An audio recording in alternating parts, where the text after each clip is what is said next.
इस वक्त की सारी बड़ी अपडेट के साथ आपके सामने मौजूद दोस्तों चलेंगे। सबसे पहले सबसे बड़ी खबर में आपको बताएंगे राहुल गांधी ने नेता प्रतिपक्ष बनने पर वीडियो जारी करते हुए विपक्ष के सारे नेताओं को बधाई दी है और स्पेशल मैसेज भेजा है। दोस्तों बताएंगे क्या कहा है राहुल गांधी ने। और मीडिया में राहुल गांधी के बारे में नरेंद्र मोदी पूछ रहे थे कि कौन राहुल गांधी, इसके बाद मिला है संसद में करारा जवाब। बताएंगे किस तरीके की बड़ी अपडेट है दोस्तों। साथ साथ नरेंद्र मोदी के दावे के तहत 17वीं लोकसभा को लेकर कांग्रेस पार्टी ने जमकर पोल खोल दी है। वहीं पर नरेंद्र मोदी जिसके बयानों को लेकर पूरे चुनावों में बड़ी बड़ी बातें कर रहे थे दोस्तों, कांग्रेस पार्टी ने फिर से वापसी करा दी है। बताएंगे इस्तीफे के बाद हुई है बड़ी वापसी और बीजेपी को जबरदस्त तरीके का तगड़ा झटका दिया गया है दोस्तों। इसी के साथ में हिमाचल प्रदेश की पॉलिटिक्स को लेकर बड़ी जानकारी सामने आ रही है। बताएंगे बीजेपी के कई विधायक हो सकते हैं सस्पेंड दोस्तों। इसी के साथ में एनडीए गठबंधन और इंडिया गठबंधन के बीच में उत्तर प्रदेश में अगर आज हो जाए चुनाव तो किस तरीके के रहे आंकड़े दोस्तों बताएंगे क्या है पूरी अपडेट। इसी के साथ में असदुद्दीन ओवैसी की संस्था को रद्द करने के लिए राष्ट्रपति के पास पहुंचा है मामला। और इसी के साथ में विपक्ष ने अपनी तैयारी महाराष्ट्र के अंदर तेज कर दी है। बताएंगे चुनाव चिन्ह हटाने की मांग को लेकर शरद पवार ने इलेक्शन कमीशन ऑफ इंडिया को लेटर लिखा है दोस्तों। इसी के साथ में बिहार के अंदर नई पार्टी क्या करने वाली है धमाकेदार एंट्री। बताएंगे एक बड़ा दावा सामने आया है, एक एक करके चलेंगे सारी बड़ी अपडेट की तरफ दोस्तों। लेकिन उससे पहले अगर आप भी मानते हैं कि राहुल गांधी को नेता प्रतिपक्ष बनाया जाना विपक्ष का एकदम सही निर्णय था तो इस वीडियो को लाइक करके लाल बटन दबाकर चैनल को सब्सक्राइब करके बेल आइकन दबाकर कमेंट बॉक्स में जय हिंद जय भारत जो लिखेगा। चलते हैं सबसे पहले सबसे बड़ी अपडेट की तरफ, जहां पर नेता प्रतिपक्ष बनने के बाद राहुल गांधी ने सोशल मीडिया प्लेटफॉर्म एक्स पर वीडियो पोस्ट करते प्रतिक्रिया देते हुए कहा कि देश की जनता को, कांग्रेस पार्टी के कार्यकर्ताओं को, इंडिया गठबंधन के सभी नेताओं को मुझ पर भरोसा जताने के लिए दिल से धन्यवाद। वीडियो के माध्यम से उन्होंने कहा कि मुझे किसी ने पूछा कि मेरे लिए विपक्ष का नेता होने का क्या मतलब है। मैंने कहा कि यह आपकी आवाज बनकर आपके हितों और अधिकारों की लड़ाई लड़ने की बहुत बड़ी जिम्मेदारी है। हमारा संविधान गरीबों, वंचितों, अल्पसंख्यकों, किसानों, मजदूरों का सबसे बड़ा हथियार है और हम उस पर किए गए किसी भी हमले को किसी भी ताकत के द्वारा की गई कोशिश पर मजबूती से करारा जवाब देंगे। लोकसभा के अध्यक्ष ओम बिरला ने बुधवार को कांग्रेस पार्टी के पूर्व अध्यक्ष राहुल गांधी को सदन के नेता प्रतिपक्ष के रूप में आधिकारिक रूप से मान्यता दे दी है दोस्तों। लोकसभा सचिवालय की ओर से जारी की गई अधिसूचना के मुताबिक राहुल गांधी को नेता प्रतिपक्ष का दर्जा दे दिया गया है और ये 9 जून 2024 से प्रभावी रहेगा। कुल मिलाकर राहुल गांधी को नरेंद्र मोदी के सामने एक जबरदस्त चैलेंज के तौर पर देखा जा रहा है दोस्तों। नरेंद्र मोदी के भाषण के बाद अब नेता प्रतिपक्ष को बोलने के लिए समय दिया जाएगा और नरेंद्र मोदी के बाद सबसे ज्यादा बड़ा भाषण किसी का होगा तो नरेंद्र मोदी का होगा और इसीलिए राहुल गांधी की बड़ी जिम्मेदारी हो गई है। आपको बता दें कि सोशल मीडिया पर राहुल गांधी ने इससे पहले अपने ट्विटर इंट्रो में लिखा हुआ था डिस्क्वालिफाइड एमपी, यानी जिसे बर्खास्त कर दिया गया है वो एमपी। आपको याद होगा कि पिछले साल राहुल गांधी के खिलाफ कार्रवाई करते हुए उनका बंगला भी छीन लिया गया था दोस्तों। इसके बाद राहुल गांधी ने अपने बायो में डिस्क्वालिफाइड एमपी लिखा था, इसे हटाकर इस बार राहुल गांधी ने बदलकर लीडर ऑफ अपोजिशन कर दिया है। यानी मात्र 18 महीने के अंदर पूरी तरीके से राहुल गांधी ने समीकरण को पलट दिया। जो राहुल गांधी डिस्क्वालिफाइड हो गए थे, जिसे भारतीय जनता पार्टी के साजिश के तहत डिस्क्वालिफाइड किया गया था, यहाँ तक कि बंगला भी उनको खाली करने पर मजबूर कर दिया गया था। अब वो लीडर ऑफ अपोजिशन बनकर उभरे हैं दोस्तों, यानी उनको किसी कैबिनेट मिनिस्टर इतने रैंक की पावर मिल गई है। साथ साथ जब स्पीकर ओम बिरला को चुना गया दोस्तों तो विपक्ष के मन में वही बातें चल रही थी जो पिछले लोकसभा की 17वीं लोकसभा के दौरान देखा गया था, यानी ज्यादातर सांसदों को सस्पेंड कर दिया था। सस्पेंड करने वाले कोई और नहीं बल्कि ओम बिरला ही थे। और ऐसे में दोस्तों नरेंद्र मोदी ने भाषण देते हुए ओम बिरला के चुने जाने पर कहने लगे कि ये हमारा भवन ये सिर्फ 4 दीवारें नहीं है बल्कि ये सदन 140 करोड़ भारतवासियों की आशा का केंद्र है। संसद की कार्रवाई, जवाबदेही और आचरण हमारे देशवासियों के मन में लोकतंत्र के प्रति जो निष्ठा है उसको और अधिक मजबूत करेगी। आपके मार्गदर्शन में 17वीं लोकसभा में आपकी प्रोडक्टिविटी 25 साल के हाईएस्ट लेवल पर 97% रही और उसके लिए सभी माननीय सदस्य तो अभिनंदन के अधिकारी है, लेकिन आप विशेष रूप से अभिनंदन के अधिकारी है। ओम बिरला की तारीफ करते हुए नरेंद्र मोदी जब इन शब्दों का इस्तेमाल कर रहे थे तो इसके बाद कांग्रेस पार्टी की ओर से करारा जवाब दिया गया है। कांग्रेस पार्टी ने 17वीं लोकसभा यानी पिछली लोकसभा को लेकर डिटेल में जानकारी देते हुए कहा कि पिछली लोकसभा में 17वीं लोकसभा में जब ओम बिरला सदन की कार्रवाई चला रहे थे उस समय सबसे कम सीटिंग हुई थी लोकसभा में और पहली बार इतिहास में ऐसा हुआ था जब कोई डिप्टी स्पीकर का पद नहीं भरा गया था। पूरे 17वीं लोकसभा के 5 साल तक खाली रहा था। टोटल 15 सेशन में से 11 सेशन को तो लोकसभा के अंदर पहले ही एडजर्न कर दिया गया था, यानी पहले ही खत्म कर दिया गया था और 40 शेड्यूल सीटिंग भी नहीं हो पाई थी। और एमपी की बात करें तो लगभग 206 बार ऐसा देखने को मिला जब किसी एमपी को ओपोजिशन के व्यक्ति को या तो सस्पेंड किया गया या फिर बाहर का रास्ता दिखाया गया और 50% बिल ऐसे पास किए गए जो मात्र 2 हफ्ते के अंदर कर दिए गए पास और बिना डिस्कशन के, और 35% बिल तो ऐसे पास किए गए जिस पर मात्र 1 घंटे या उससे कम का डिस्कशन हुआ लोकसभा के अंदर और 34% तो राज्यसभा में भी ये हाल रहा और 20% से कम ऐसे बिल थे जिनको कमेटी के अंदर रेफर किया गया था दोस्त। यानी विपक्ष के पास अपनी बातें रखने का काफी कम समय बचा हुआ था। 10% बिल से भी कम ऐसे बिल थे जो रिकॉर्डेड वोटिंग के साथ पास करा दिया गया हो और नो एडजस्टमेंट मोशन एक भी बार नहीं लिया गया, यानी दोस्तों कोई भी एडजस्टमेंट मोशन नहीं लिया गया, सवाले नहीं सुने गए। और क्वेश्चन आवर की बात करें तो केवल 60% शेड्यूल टाइम में क्वेश्चन आवर हुआ था और सारे बजट को पास कर दिया गया बिना डिस्कशन के। ये सारी चीजें हैं दोस्तों 17वीं लोकसभा को लेकर जिस पर नरेंद्र मोदी ओम बिरला की तारीफ कर रहे थे। उनको ये आंकड़े भी बताने चाहिए। तो ओम बिरला ने पिछली बार जो किया है यही बड़ा कारण है कि विपक्ष ने अपना उम्मीदवार उतारकर ओम बिरला को चैलेंज किया। हालांकि बाद में विपक्ष ने कहा कि वो नहीं चाहते हैं कि इस पर कोई विवाद हो, इसीलिए विपक्ष ने ने ज्यादा दबाव नहीं बनाया और वोटिंग डिवीजन नहीं करवाया। साथ साथ दोस्तों राहुल गांधी की तारीफ करते हुए संजय राउत ने कहा कि राहुल गांधी जी अब हमारे नेता प्रतिपक्ष बन गए हैं लोकसभा में। धन्यवाद राहुल गांधी जी, आपने इस संविधान के पद को स्वीकार करके देश के लोकतंत्र को मजबूत करने के लिए और एक और कदम बढ़ाया है। हम सब एक साथ लड़ेंगे और जीतेंगे। इस पर राहुल गांधी ने धन्यवाद संजय राउत जी बोलते हुए कहा कि भारत के लोकतंत्र और संविधान की रक्षा के लिए हम एकजुट हैं। इस रास्ते पर अड़िग रहकर सरकार को हर कदम पर जवाबदेह बनाया जाएगा। साथ साथ दोस्तों कांग्रेस पार्टी के नेता सैम पित्रोदा, जिनके कारण लोकसभा चुनाव में भारतीय जनता पार्टी को बड़े हार का सामना करना पड़ा। दोस्तों बीजेपी को लग रहा था कि सैम पित्रोदा के बयान को अगर वो पकड़ लेंगे तो पूरे लोकसभा चुनाव का मामला अपने पक्ष में कर लेंगे। यानी सैम पित्रोदा के बयान पर बड़ी बड़ी बातें करके नरेंद्र मोदी को लग रहा था कि चुनाव के मुद्दे को डाइवर्ट किया जा सकता है। सैम पित्रोदा विदेश में जाकर कहीं बयान दे रहे थे, उसे पकड़ते हुए नरेंद्र मोदी कहने लगे कि कांग्रेस पार्टी विरासत टैक्स लगाना चाहती है, आपकी संपत्ति हड़पना चाहती है, जेवरात लेना चाहती है, आपके मंगलसूत्र ले जाना चाहती है। हालांकि सैम पित्रोदा पर कांग्रेस पार्टी ने कार्रवाई करते हुए कांग्रेस पार्टी के ओवरसीज अध्यक्ष के पद से हटा दिया। यानी विदेश में कांग्रेस पार्टी का कार्य देखने की जिम्मेदारी उनको दी गई थी, कांग्रेस पार्टी ने बीच चुनाव में उनको पद से हटा दिया। बीजेपी को लगा कि कांग्रेस पार्टी बैकफुट पर है, लेकिन कांग्रेस पार्टी के नेता सैम पित्रोदा ने अपना काम कर दिया था। भारतीय जनता पार्टी के नरेंद्र मोदी को मेन मुद्दों से भटकाकर ऐसे मुद्दों पर डिबेट के लिए मजबूर कर दिया जिस पर जनता की ओर से कोई रिस्पांस नहीं दिया गया। दोस्तों नरेंद्र मोदी एक तरफा बयान दे रहे थे और विपक्ष की ओर से भी कोई रिस्पांस नहीं किया जाता। नरेंद्र मोदी को लग रहा था कि वो बहुत अच्छा चुनाव लड़ रहे हैं, लेकिन अंततोगत्वा रिजल्ट से पता चल गया कि नरेंद्र मोदी केवल हवा में बातें कर रहे थे और सैम पित्रोदा वाले ट्रैप में बुरी तरीके से फंस गए थे। दोस्तों इसके बाद कांग्रेस पार्टी ने अब जो जानकारी दी है उसके अनुसार वापस से कांग्रेस पार्टी ने अपने इंडियन ओवरसीज कांग्रेस के रूप में सैम पित्रोदा को कांग्रेस पार्टी के प्रेसिडेंट के रूप में नियुक्त कर दिया है। यानी भारतीय जनता पार्टी के लोग और ज्यादा इस मामले पर भड़कने वाले हैं। दोस्तों आपकी जो भी राय हो लिखकर जरूर बताएगा, क्या कांग्रेस पार्टी खेल गई वो खेल जो बीजेपी के लोग समझ भी नहीं पाए। साथ साथ हिमाचल प्रदेश के विधानसभा के अध्यक्ष कुलदीप सिंह पठानिया ने नेता प्रतिपक्ष जयराम ठाकुर पर हमला किया। विधानसभा के अध्यक्ष ने कहा कि उन्हें नेता प्रतिपक्ष जयराम ठाकुर के किसी सर्टिफिकेट की जरूरत नहीं है। जयराम ठाकुर ने खुद भी अपने शब्दों को संयम रखना चाहिए। उन्होंने जयराम ठाकुर से कहा कि वो इस तरीके के बयान ना दे। दरअसल दोस्तों कांग्रेस पार्टी के नेता कुलदीप पठानिया जो स्पीकर के तौर पर काम कर रहे हैं, उनके सामने भारतीय जनता पार्टी के 9 विधायकों को लेकर कार्रवाई करने का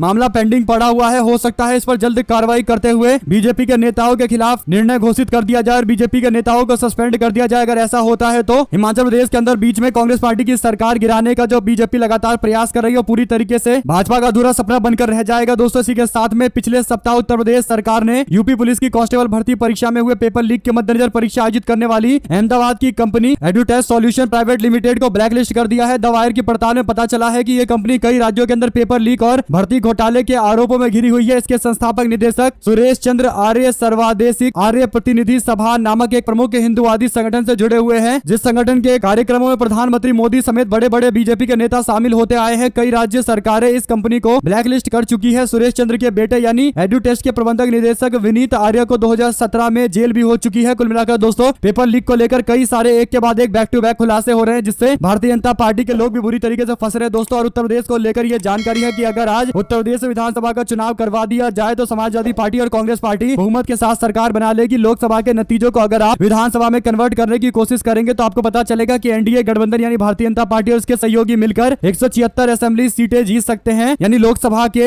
नतीजे को असेंबली में कन्वर्ट करने के बाद के ये आंकड़े हैं और कांग्रेस पार्टी और समाजवादी पार्टी गठबंधन 222 के आंकड़े को प्राप्त कर सकती है। दोस्तों यानी आसानी से समाजवादी पार्टी और कांग्रेस पार्टी की सरकार बन जाएगी। यानी लोकसभा के मुद्दे जो राष्ट्रीय मुद्दे होते हैं उसमें अगर भारतीय जनता पार्टी कांग्रेस पार्टी और सपा से पिछड़ गई है तो इसका मतलब विधानसभा के चुनाव में पूरी तरीके से अखिलेश यादव और कांग्रेस पार्टी मिलकर खेला कर देगी। अगर आप भी मानते हैं दोस्तों कि 2027 का चुनाव समाजवादी पार्टी और कांग्रेस पार्टी के लिए डन डील है तो अपनी राय जरूर लिखकर बताएगा। साथ साथ छिंदवाड़ा लोकसभा क्षेत्र में बीजेपी की जीत के बाद अब अमरवाड़ा विधानसभा उपचुनाव में नामांकन वापस के बाद यहाँ पर कुल 9 प्रत्याशी चुनावी मैदान में है। ऐसे में अभी यहाँ मुख्य मुकाबला कांग्रेस पार्टी और बीजेपी के बीच में है। हालांकि गोंडवाना के प्रत्याशी की तीसरी ताकत के रूप में उभरने के कारण मुकाबला काफी दिलचस्प हो रहा है। कांग्रेस पार्टी इस बार पूरी ताकत के साथ विधानसभा उपचुनाव में उतरी है। कांग्रेस पार्टी के प्रदेश अध्यक्ष जीतू पटवारी 3 दिनों के लिए छिंदवाड़ा में डेरा डालकर काम कर रहे हैं। उपचुनाव को लेकर सुबह से हर्रई पहुंच जाना और वहां पर आदिवासी अंचल में ताबड़तोड़ जनसंपर्क करना। 28 जून तक छिंदवाड़ा की अमरवाड़ा विधानसभा क्षेत्र में लगातार जनसंपर्क करना पटवारी का अमरवाड़ा में ये दूसरा प्रवास है। दोस्तों इससे पहले वे नामांकन रैली में शामिल होने के लिए पहुंचे थे। बुधवार को कार्यकर्ताओं को संबोधित भी उन्होंने किया था। कुल मिलाकर इस सीट पर जीतना कांग्रेस पार्टी के नेता के लिए बहुत जरूरी है। पटवारी अगर यहाँ पर चुनाव कांग्रेस पार्टी को जितवा देते हैं तो उम्मीद की जा सकती है कि आने वाले दिनों में वो मध्य प्रदेश कांग्रेस पार्टी के प्रदेश अध्यक्ष बने रहेंगे और पार्टी कोई बड़े बदलाव नहीं करेगी। साथ साथ दोस्तों द्रौपदी मुर्मू को एक प्ली दिया गया है, यानी रिक्वेस्ट की गई है कि हैदराबाद के एमपी असदुद्दीन ओवैसी के खिलाफ कार्रवाई की जाए, क्योंकि उन्होंने संसद के अंदर शपथ लेने के बाद जय फिलिस्तीन के नारे लगाए हैं। आर्टिकल 102 संविधान का जिक्र करते हुए एडवोकेट हरिशंकर जैन ने डिस्क्वालीफाई करने की मांग की है। असदुद्दीन ओवैसी को लेकर कार्रवाई की मांग लगातार बीजेपी के लोग कर रहे हैं। दोस्तों हालांकि संसद के अंदर ऐसे ऐसे बयान दिए गए हैं, ऐसे ऐसे से नारे लगाए गए हैं, जिस पर अगर कार्रवाई करने लगे तो कई सारे बीजेपी के लोग भी सस्पेंड हो जाएंगे। साथ साथ महाराष्ट्र विधानसभा चुनाव को बस कुछ ही महीने बचे हुए हैं। इस बीच चुनाव में जहां सत्ताधारी पक्ष महायुति आपस में ही फंसी हुई है, एक दूसरे पर बयानबाजी लगातार जारी है, तो ऐसे में दोस्तों महाविकास अघाड़ी गठबंधन की मुख्य पार्टी शरद चंद्र पवार की राष्ट्रवादी कांग्रेस पार्टी ने चुनाव आयोग के पास जाकर चुनाव चिन्ह को विधानसभा में सिंबल के तौर पर हटाने की मांग की। आपको बता दें कि राष्ट्रवादी कांग्रेस पार्टी को उनका सिंबल मिला था, जिसे तुतारी कहा जाता है, जो महाराष्ट्र में काफी ज्यादा फेमस है दोस्तों। लेकिन शरद पवार की तरह ही उनके पार्टी के चुनाव चिन्ह की तरह ही ट्रम्पेट चुनाव चिन्ह भी काफी ज्यादा इस्तेमाल किया गया था चुनाव के दौरान। तो शरद पवार ने कहा कि इस तरीके के जो मिलते जुलते चुनाव चिन्ह है, इसके कारण लोगों में काफी कंफ्यूजन देखने को मिल रही है, इसीलिए जरूरी है कि ऐसे चुनाव चिन्हों को हटाया जाए जो मिलते जुलते हैं। इससे उन पार्टियों को नुकसान होता है जिनका एक्चुअल साइन होता है और उनके समर्थक भटककर कहीं और वोट डाल आते हैं। इसीलिए मांग की गई है कि ट्रम्पेट को चुनाव चिन्ह के तौर पर हटाया जाए, क्योंकि शरद पवार की पार्टी के चुनाव चिन्ह से मिलता जुलता मामला है। आपकी जो भी राय हो लिखे जरूर। साथ दोस्तों कर्नाटक में 3 और डिप्टी सीएम बनाए जाएंगे, इसकी मांग उठ रही है। कर्नाटक के कुछ मंत्री जिसमें वीर शैव लिंगायत SC ST और माइनॉरिटी कम्युनिटी के नेताओं को डिप्टी सीएम बनाए जाने की मांग को लेकर पैरवी की जा रही है। इसे लेकर मुख्यमंत्री सिद्धरमैया ने कहा कि इस मामले पर कांग्रेस पार्टी हाईकमान को फैसला लेना है। फिलहाल कर्नाटक में डिप्टी सीएम के पद पर वोकालिगा समुदाय से आने वाले DK शिव कुमार है। कोऑपरेशन मिनिस्टर KN रजन्ना और हाउसिंग के मिनिस्टर BJD जमीर अहमद खान और public workers minister Satish Jarkiholi समेत कुछ अन्य नेताओं ने इस सप्ताह राज्य में 3 और डिप्टी सीएम बनाए जाने का मुद्दा उठाया है। दोस्तों ये सारे नेता सिद्धरमैया के करीबी है, तो क्या सिद्धरमैया के कहने पर ऐसा किया जा रहा है? ये सबसे बड़ा सवाल है। क्या DK शिव कुमार को कंट्रोल करने के लिए और डिप्टी सीएम बनाने के प्रयास किए जा रहे हैं? शिव कुमार ने कहा कि लोगों की डिमांड का जवाब तो पार्टी के नेतृत्व की ओर से दिया जाएगा। देखते हैं जो जानकारी कर्नाटक को लेकर आएगी, आप तक लगातार पहुंचाएंगे दोस्तों, क्योंकि कर्नाटक के अंदर कांग्रेस पार्टी का लोकसभा में परफॉर्मेंस उतना अच्छा नहीं रहा है जो पार्टी उम्मीद कर रही थी। तो ऐसे में कुछ बदलाव तो जरूर होंगे, लेकिन क्या बदलाव डिप्टी सीएम के पद को लेगा होगा, जो भी जानकारी आएगी आप लगातार पहुंचाते रहेंगे। साथ साथ लोकसभा चुनाव के बाद अब बिहार के विधानसभा चुनाव की तैयारियां शुरू हो गई है दोस्तों। इस कड़ी में जन स्वराज पार्टी के संस्थापक प्रशांत किशोर ने बड़ा बयान देते हुए कहा कि वो बिहार में जोर शोर से रैलियां कर रहे हैं और राजनीतिक दल बनाने के लिए पूरी ताकत का इस्तेमाल कर रहे हैं। इस दौरान उन्होंने एक मीडिया इंटरव्यू में कहा कि इस बार वो ऐसा चुनाव लड़ेंगे कि बड़े बड़े पॉलिटिकल पार्टी के लोगों के दांत खट्टे हो जाएंगे। दरअसल दोस्तों वो अपने पैदल यात्रा का कार्यक्रम खत्म करने के बाद अब लोगों से इंटरेक्ट कर रहे हैं। सोशल मीडिया पर लोगों से जुड़ते हुए पार्टी बनाने और पार्टी को लेकर आगे की रणनीति तैयार की जा रही है। किन मुद्दों के सहारे आगे बढ़ा जाएगा, इस पर चर्चा की जा रही है। हालांकि प्रशांत किशोर को लेकर दावा यह है कि वो केवल बीजेपी के द्वारा प्लांट किए गए नेता है, यानी भारतीय जनता पार्टी को फायदा पहुंचाने के लिए ग्राउंड स्तर पर कार्य कर रहे हैं। आपका क्या मानना है दोस्तों, लिखकर जरूर बताएगा। साथ साथ यूपी के कृषि मंत्री सूर्य प्रताप शाही जब अयोध्या पहुंचे तो ABVP के कार्यकर्ता उनके गाड़ी के सामने खड़े हो गए और एग्रीकल्चर यूनिवर्सिटी में 8 छात्रों को सस्पेंशन का विरोध करने लगे। पुलिस ने छात्रों को मंत्री की कार के सामने से हटाया है। दोस्तों भारतीय जनता पार्टी का छात्र संगठन अगर बीजेपी के ही मंत्री का विरोध कर रहा है तो आप लोग समझ सकते हैं कि मुद्दा कितना बड़ा है दोस्तों। इसी के साथ में जी न्यूज ने NTA की वेबसाइट को लेकर एक बड़ा क्लेम किया है। जो नीट की परीक्षा कराता है NTA, उसे लेकर दावा किया गया है कि 18 जून को NTA का वेबसाइट हैक हो गया है, जहां से बड़ी संख्या में डेटा चोरी किए गए हैं और डार्क वेब पर यह डेटा लीक हो गया है। दोस्तों 4 मिलियन से ज्यादा स्टूडेंट है जिसका NTA में डेटा दर्ज किया गया था। तो सवाल यह है कि लोगों की प्राइवेसी कौन ब्रीच कर रहा है? जी न्यूज की ओर से ये जो जानकारी दी गई है इसके बाद पूरी तरीके से सनसनी मच गया है दोस्तों। NTA जो नीट की पेपर कराने के लिए संस्थान बनाई गई थी पूरी तरीके से नकारा और नाकाबिल हो गई है। अगर आप भी मानते हैं कि NTA पर बैन लगना चाहिए, इसे सस्पेंड किया जाना चाहिए, ऐसे संस्थान को खत्म करके नई संस्थान का गठन होना चाहिए एग्जाम कंडक्ट कराने के लिए, तो अपनी राय जरूर लिखकर बताएगा दोस्तों। इसी के साथ में कोटा में कांग्रेस पार्टी के नेताओं पर केस दर्ज हुआ। शांति धारीवाल बोले, कहा आंदोलन पर मुकदमा दर्ज करना लोकतंत्र का अपमान है। कोटा में कांग्रेस पार्टी के नेताओं पर मुकदमा दर्ज किए जाने को लेकर राजस्थान में राजनीति तेज हो गई है। कांग्रेस पार्टी के कई नेताओं ने इस फैसले की आलोचना करते हुए सरकार को घेर लिया है। इसी कड़ी में अब कांग्रेस पार्टी के कद्दावर नेता शांति धारीवाल ने मुख्यमंत्री भजन लाल शर्मा को चिट्ठी लिखा है। इसी के साथ में दोस्तों क्या केजरीवाल ने शराब घोटाले का ठीकरा मनीष सिसोदिया पर फोड़ा? सोशल मीडिया पर इस तरीके के दावे किए जा रहे हैं, खासकर दक्षिणपंथी संगठन जो भारतीय जनता पार्टी को सपोर्ट करते हैं उनके द्वारा ये फेक दावा किया जाता है। शराब नीति में भ्रष्टाचार के आरोप में CBI ने बुधवार को दिल्ली के मुख्यमंत्री अरविंद केजरीवाल को गिरफ्तार किया। CBI ने केजरीवाल को ट्रायल कोर्ट में पेश करके 5 दिनों की रिमांड मांगी, हालांकि 3 दिनों की रिमांड मिल गई है। इस बीच खबर ये आई कि अरविंद केजरीवाल ने शराब नीति केस में ठीकरा मनीष सिसोदिया पर फोड़ दिया, जिसके बाद एक्स पर कई वेरीफाइड और नॉन वेरीफाइड यूजर्स की ओर से बार बार ये ट्वीट किए गए दोस्तों, जिसमें अवकुश नाम के पोर्टल पर यह ट्वीट किया गया और इसी तरीके से social media handle major Surendra Poonia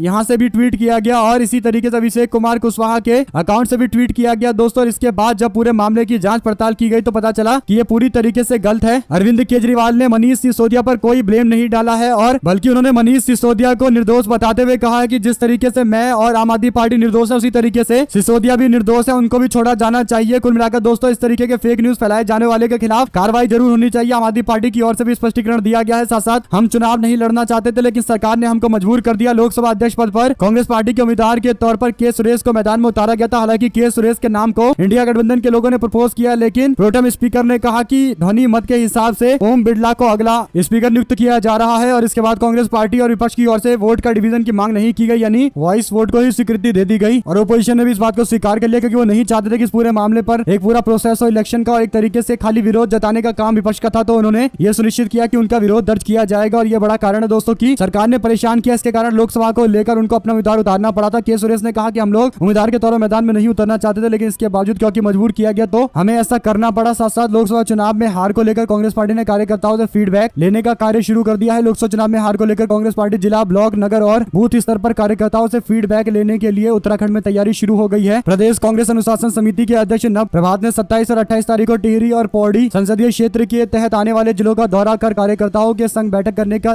ऐलान किया। उत्तरकाशी, टिहरी, देवप्रयाग, रुद्रप्रयाग जिले में 2 दिवसीय दौरे के लिए बैठकें बुला ली गई है। इसी के साथ में दोस्तों देश की जनता, कांग्रेस पार्टी कार्यकर्ताओं और इंडिया के सहयोगियों का मुझ पर भरोसा जताने के दिल से धन्यवाद। राहुल ने वीडियो शेयर करते हुए कहा कि विपक्ष का नेता सिर्फ एक पद नहीं है, यह आपकी आवाज बनकर आपके हितों तक अधिकारों की लड़ाई लड़ने के लिए बहुत बड़ी जिम्मेदारी है। हमारा संविधान सभी की रक्षा करता है और इसकी रक्षा करना हमारा काम है। मैं आपका हूं और आपके लिए ही लड़ाई लड़ता रहूंगा। इस तरीके से उन्होंने आश्वासन दिया है सभी लोगों को। और दोस्तों दिल्ली में अगले साल विधानसभा के चुनाव होने वाले, लोकसभा चुनाव में आम आदमी पार्टी के साथ चुनाव लड़ने वाली कांग्रेस पार्टी ने विधानसभा चुनाव अलग लड़ने का ऐलान कर दिया। लगातार 3 चुनावों में पार्टी का प्रदर्शन अच्छा नहीं रहा, इसी वजह से कांग्रेस पार्टी ने अभी से चुनाव की तैयारी में जुट जाने का फैसला लिया है। दिल्ली प्रदेश कांग्रेस कमेटी ने अपने प्रमुख की बैठक बुलाई है और इस दौरान सारे बड़े नेता मौजूद रहे। करावल नगर जिला के इकाई के कार्यकारियों की समिति के साथ बैठक की गई है और 2025 के विधानसभा चुनाव को लेकर तैयारी में पार्टी के लोग जुट गए हैं। मासिक ब्लॉक स्तरीय बैठक करने के साथ साथ सभी सदस्यों के घर पार्टी का झंडा फहराने, सामाजिक संगठन, निवासियों और संघों के साथ साथ गैर सरकारी संगठनों को साथ में जोड़ने के लिए पार्टी ने पूरी रणनीति बना ली है। कुल मिलाकर दोस्तों इस बार दिल्ली के अंदर कांग्रेस पार्टी त्रिकोणीय मुकाबले में जुटना चाहती है। दिल्ली में अगर त्रिकोणीय मुकाबला होता है तो हो सकता है कि हंग असेंबली हो जाए, क्योंकि आम आदमी पार्टी और कांग्रेस पार्टी के वोट लगभग एक ही जैसे होते हैं। अगर वोटिंग में डिवाइड होगा तो त्रिकोणीय मुकाबला हो सकता है। जो भी जानकारी आती रहेगी दिल्ली के चुनाव को लेकर सारी बड़ी अपडेट आप तक पहुंचाते रहेंगे। साथ साथ भारतीय जनता पार्टी के स्पीकर जो चुने गए हैं ओम बिरला, उन्होंने पहला ही काम ऐसा किया है जिससे कांग्रेस पार्टी के साथ उनके विवाद शुरू हो गए हैं। आपको बता दें कि स्पीकर महोदय ने इमरजेंसी को याद करते हुए 50 साल पुराने इमरजेंसी पर मौन रखा है। इसके बाद भारतीय जनता पार्टी के लोग उनके इस फैसले का समर्थन करते हुए जमकर तारीफ कर रहे थे, लेकिन कांग्रेस पार्टी ने कहा कि लोगों के मुद्दे उठाए जाने चाहिए। अगर बीजेपी के लोगों को 50 साल पुराना इमरजेंसी याद है तो बीते 10 सालों से जो अघोषित इमरजेंसी चल रही है, क्या उस पर भी बीजेपी के लोग मौन रखेंगे? ये सवाल है। हालांकि कोई जवाब बीजेपी की ओर से सामने नहीं आया। दोस्तों बड़ी बात है कि स्पीकर महोदय को अभी के वर्तमान मुद्दों को लेकर भी मौन रखवाना चाहिए। मणिपुर के मामले को लेकर भी शायद अगर वो 2 मिनट का मौन रखते तो लोगों को लगता कि वो लोगों की चिंता करते हैं, लेकिन अगर स्पीकर ऐसा करेंगे तो इससे माना जाएगा कि वो केवल भारतीय जनता पार्टी के एजेंडे के लिए इस तरीके के मुद्दे उठा रहे हैं। चाहे 50 साल पहले का इमरजेंसी का मामला हो, स्पीकर की ओर से ना तो नीट का मुद्दा उठाया गया, ना रेलवे का, ना मणिपुर का, लेकिन 50 साल पुराने इमरजेंसी का मुद्दा उठाया गया। आपकी जो भी राय हो लिख कर जरूर बताएगा। साथ साथ दोस्तों राजीव शुक्ला कांग्रेस पार्टी के नेता बोले, कहा पत्रकार को जिस दिन लगे कि आपको राजनीति करनी है, आपको खुलकर राजनीति करनी चाहिए, पत्रकारिता छोड़ देनी चाहिए, पत्रकारिता का मुखौटा पहनकर आपको राजनीति नहीं करनी चाहिए। साथ साथ दोस्तों दिल्ली के अंदर अमित शाह से मिलने के लिए पहुंची पूर्व मंत्री स्मृति ईरानी, पूर्व केंद्रीय मंत्री स्मृति ईरानी ने शिष्टाचार भेंट की है और इसके बाद अंदेशा जताया जा रहा है कि भारतीय जनता पार्टी के राष्ट्रीय अध्यक्ष के पद पर स्मृति ईरानी को नियुक्त किया जा सकता है। कार्यकारी अध्यक्ष या तो बनाया जाएगा या फिर परमानेंट अध्यक्ष भी बनाया जा सकता है। हालांकि स्मृति ईरानी का भारतीय जनता पार्टी के संगठन में काम करने का उतना एक्सपीरियंस नहीं है जितना किसी और बीजेपी के नेता को होगा, लेकिन हो सकता है कि महिला होने के नाते भारतीय जनता पार्टी केवल एक सिंबॉलिक तौर पर उनको बीजेपी का राष्ट्रीय अध्यक्ष बना दे। साथ दोस्तों अरविंद केजरीवाल को 5 दिनों के लिए हिरासत की मांग की गई थी। राज्य रेवेन्यू कोर्ट ने केजरीवाल को मात्र 3 दिनों की हिरासत सीबीआई को दी है और कस्टडी में भेज दिया गया है। साथ दोस्तों पूरा तंत्र घोषित कर रहा है कि केजरीवाल को जमानत ना मिले, ये तानाशाही चल रही है। सुनीता केजरीवाल यानी अरविंद केजरीवाल की पत्नी की ओर से एक ट्वीट करते हुए सोशल मीडिया पर लिखा गया कि 20 जून को अरविंद केजरीवाल को बेल मिली, लेकिन उसके बाद तुरंत ईडी ने स्टे लगवा दिया और इसके बाद अगले दिन सीबीआई ने एक्यूज बना दिया और आज गिरफ्तार कर लिया गया। पूरा तंत्र ये कोशिश कर रहा है कि बंदा जेल से बाहर ना आ जाए। ये कानून नहीं है, ये तानाशाही है, ये इमरजेंसी देश के अंदर चल रही है। सुनीता केजरीवाल की ओर से किए गए ट्वीट पर आप लोग की जो भी राय हो दोस्तों लिखकर जो बताएगा। साथ हरिद्वार में 2 दिनों से लापता थी 13 साल की लड़की, बीजेपी के नेता पर दुष्कर्म के बाद हत्या का आरोप लगा है। इस पर चंद्रशेखर आजाद जो नगीना से सांसद बनकर आए हैं, उन्होंने कहा कि उत्तराखंड के हरिद्वार में दलित नाबालिग का यौन शोषण करना और किसी से शिकायत पर परिवार को जान से मारने की धमकी देना, अंततः 24 जून को सामूहिक बलात्कार करके जान से मारने की घटना का मामला सामने आया है। और इस पूरे मामले पर बीजेपी के नेता को लेकर जो खबर सामने आ रही है दोस्तों, उन्होंने कार्रवाई की मांग की है। पुष्कर सिंह धामी को ट्वीट करते हुए शीघ्र कार्रवाई करते हुए जल्द उचित न्याय सुनिश्चित करने के लिए कहा है, अन्यथा फिर वो मुलाकात करने के लिए जाएंगे। आप लोग जानते हैं कि चंद्रशेखर आजाद के पहुंचने के बाद पूरी तरीके से प्रशासन हिल जाएगा दोस्तों, इसीलिए न्याय की मांग की जा रही है। साथ साथ कांग्रेस पार्टी ने 26 साल के व्यक्ति को देश का एमपी बना दिया दोस्तों। कांग्रेस पार्टी ने इस बार सागर सागर ईश्वर को मैदान में उतारा था, जो बीदर कर्नाटका की लोकसभा सीट से चुनाव लड़े थे और मात्र 26 साल की उम्र में सांसद बनकर आ गए हैं। इसके बाद कांग्रेस पार्टी के समर्थकों ने वीडियो शेयर करते हुए कहा कि जो लोग कांग्रेस पार्टी से गद्दारी कर गए थे और कह रहे थे कि कांग्रेस पार्टी में उनको सम्मान नहीं मिलता है, उन लोगों के लिए सबक है कि कांग्रेस पार्टी सभी की रिस्पेक्ट करती है, सारे नेताओं को आगे बढ़ाती है। एक 26 साल के व्यक्ति को अगर कांग्रेस पार्टी टिकट देकर मैदान में उतार सकती है और चुनाव जितवाकर सांसद बना सकती है तो कांग्रेस पार्टी सबका सम्मान करती है। लेकिन ऐसे ही कांग्रेस पार्टी ने कई और नेताओं का सम्मान किया था, चाहे वो जितिन प्रसाद हो या फिर ज्योतिरादित्य सिंधिया हो, सबको सांसद बनाया था। लेकिन ज्यादातर लोगों ने कांग्रेस पार्टी को धोखा दे दिया जब कांग्रेस पार्टी का स्ट्रगल का टाइम शुरू हुआ दोस्तों। लेकिन उम्मीद की जा सकती है कि कांग्रेस पार्टी इसी तरीके से युवा नेताओं को आगे बढ़ाती रहेगी। साथ साथ शिवसेना यूबीटी के नेता ने महाराष्ट्र में बनने वाली नई इमारतों में मराठियों के लिए 50% कोटे की मांग की है। देखते हैं बीजेपी एकनाथ शिंदे सरकार क्या इसे स्वीकार करेगी। आप लोग की जो भी राय हो लिखकर जरूर बताएगा। हमारे साथ लगातार जुड़े ऐसे दोस्तों भाइयों बहनों मित्रों का बहुत बहुत धन्यवाद। देख रहे थे आपका चैनल जय हिंद जय भारत। जैसे वीडियो को शेयर कीजिएगा। बहुत धन्यवाद।